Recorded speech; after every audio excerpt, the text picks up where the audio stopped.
Hai semuanya, perkenalkan nama saya Sri Ulina Purba dengan NIM 42033510007. Saya dari kelas pendidikan IPA. Di sini saya ingin menyelesaikan tugas mata kuliah P3 IPA dengan dosen pengampu Bapak Halim Simatupang, MPD. Di sini saya akan menjelaskan mengenai energi dalam sistem kehidupan. Adapun tujuan pembelajarannya adalah yang pertama, peserta didik dapat mengetahui apa itu energi. Yang kedua, peserta didik dapat mengetahui bentuk-bentuk energi. Yang ketiga, peserta didik dapat mengetahui berbagai sumber energi. Dan yang keempat, peserta didik dapat mengetahui makanan sebagai sumber energi. Langsung aja nih kita masuk ke yang pertama, pengertian energi. Energi adalah kemampuan untuk melakukan usaha atau kerja atau melakukan suatu perubahan. Mobil elektrik tidak dapat berjalan tanpa adanya baterai. Baterai adalah salah satu sumber energi. Nah, manusia juga membutuhkan energi untuk bekerja, bergerak, bernapas, dan mengerjakan banyak hal lainnya. Energi ada di mana-mana, bahkan tumbuhan dan hewan pun tak lepas dari kebutuhan akan energi agar bisa tumbuh dan berkembang. Kerja kehidupan sangat bergantung pada kemampuan organisme dalam mengubah energi dari suatu bentuk ke bentuk lainnya. Selanjutnya adalah bentuk-bentuk energi. Yang pertama ada energi potensial. Energi potensial ini energi yang dimiliki oleh suatu materi karena lokasi atau tempatnya. Misalnya nih, benda diletakkan di atas meja memiliki energi potensial gravitasi. Karena energi potensial gravitasi inilah benda dapat bergerak atau terjatuh dari meja ke bawah. Misalnya batu di ketapel mendapat energi saat karet ketapel direnggangkan. Artinya, ketapel itu memberikan energi potensial yang mendorong batu hingga terlempar. Nah, energi potensial ini terbagi menjadi dua, yaitu energi potensial gravitasi bumi. Energi potensial gravitasi bumi adalah energi yang dimiliki suatu benda karena terletak di atas permukaan bumi. Lalu, energi potensial elastisitas adalah energi yang tersimpan pada benda yang sedang direnggangkan, misalnya nih pada karet ketapel dan busur panah, atau ditekan seperti pada pet.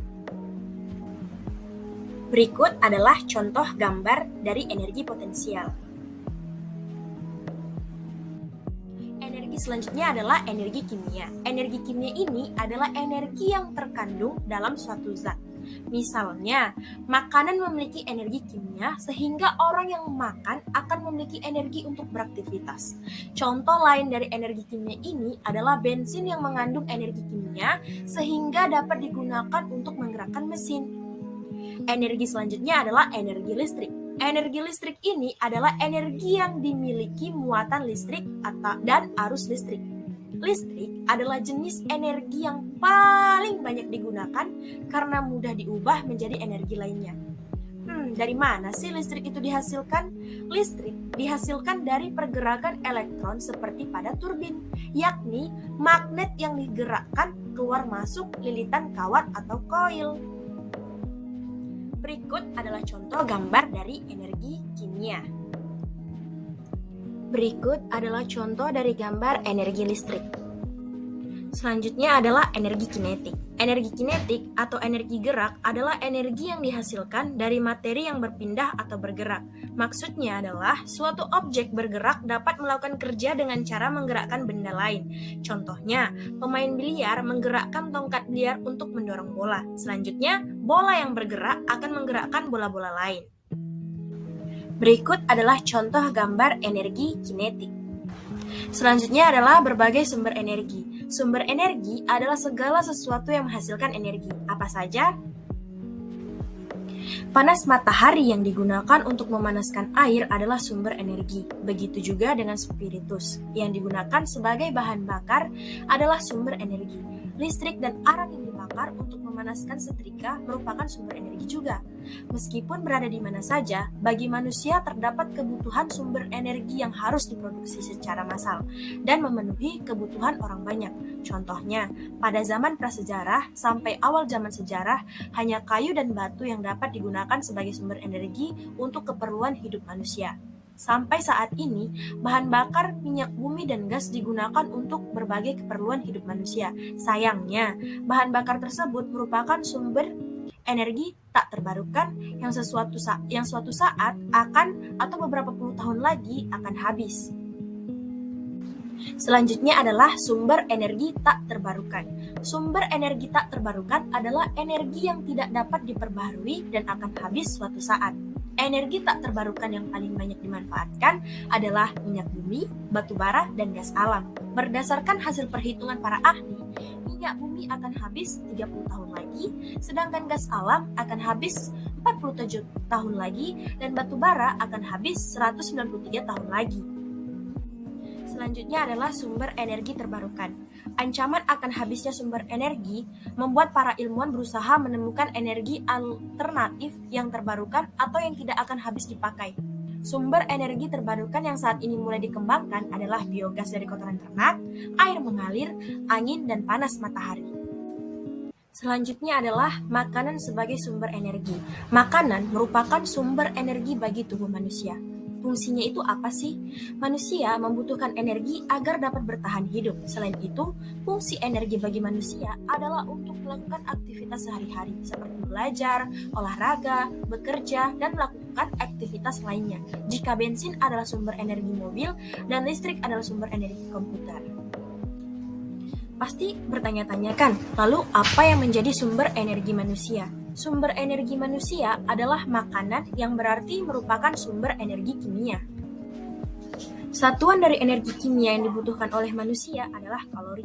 Pria dewasa biasanya membutuhkan 2000 kalori per hari agar dapat beraktivitas dengan baik, sementara wanita dewasa membutuhkan sekitar 1800 kalori saja.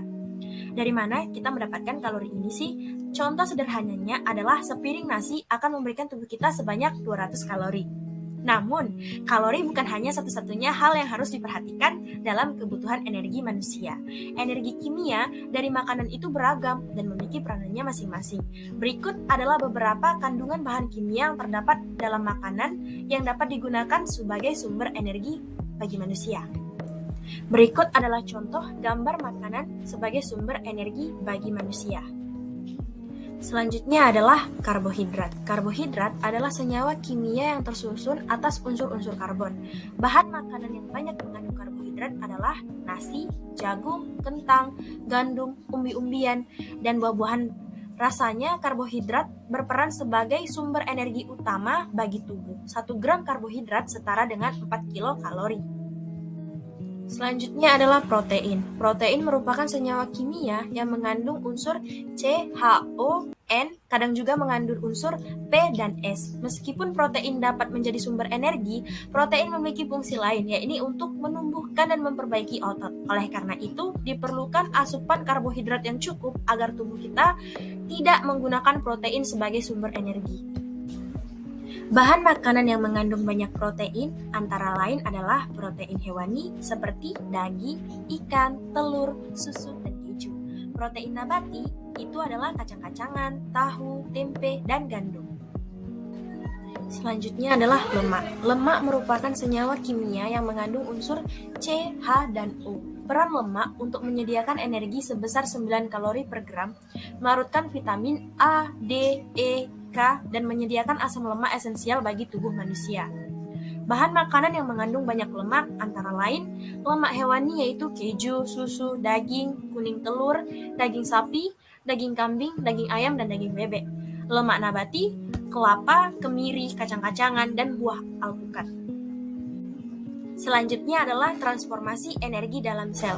Energi ini akan mengalami transformasi mulai dari energi potensial berupa energi kimia makanan menjadi energi panas dan energi kinetik atau gerak dalam aktivitas makhluk hidup tersebut. Transformasi energi ini terjadi di dalam organel yang terdapat di dalam sel. Selanjutnya adalah transformasi energi oleh klorofil. Klorofil adalah zat hijau daun yang terdapat dalam organel sel tumbuhan yang disebut kloroplas. Klorofil berfungsi untuk melakukan fotosintesis, yaitu pengubahan energi radiasi sinar matahari menjadi zat makanan tumbuhan. Tepatnya, proses fotosintesis digunakan untuk mereaksikan CO2 dan H2O menjadi glukosa. Selain menjadi energi kimia dalam bentuk glukosa, hasil reaksinya menghasilkan oksigen yang dapat digunakan oleh tumbuhan untuk beraktivitas seperti tumbuh, berkembang, dan bernafas. Selanjutnya adalah transformasi energi oleh mitokondria. Mitokondria adalah organel yang terdapat di dalam sel yang memiliki peran dalam respirasi sel. Di dalam mitokondria, energi kimia digunakan untuk mengubah karbohidrat, protein, dan lemak. Mitokondria banyak terdapat pada sel, otot, dan sel saraf berbagai makhluk hidup. Selanjutnya adalah metabolisme sel. Metabolisme adalah proses-proses kimia yang terjadi di dalam tubuh sel makhluk hidup. Proses ini mengubah zat yang diserap menjadi makanan atau zat-zat lain yang dibutuhkan oleh tubuh dalam melakukan usaha dan aktivitas. Selanjutnya adalah fotosintesis. Fotosintesis merupakan perubahan energi cahaya menjadi energi kimia dalam bentuk glukosa. Sumber energi cahaya alami adalah matahari yang memiliki spektrum cahaya tampak dari ungu sampai merah, inframerah, dan ultra ungu tidak digunakan dalam fotosintesis. Selanjutnya adalah respirasi. Respirasi ialah suatu proses pembebasan energi yang tersimpan dalam zat sumber energi melalui proses kimia dengan menggunakan oksigen. Respirasi menghasilkan energi kimia untuk kegiatan kehidupan seperti sintesis atau anabolisme, gerak, dan pertumbuhan. Selanjutnya adalah sistem pencernaan.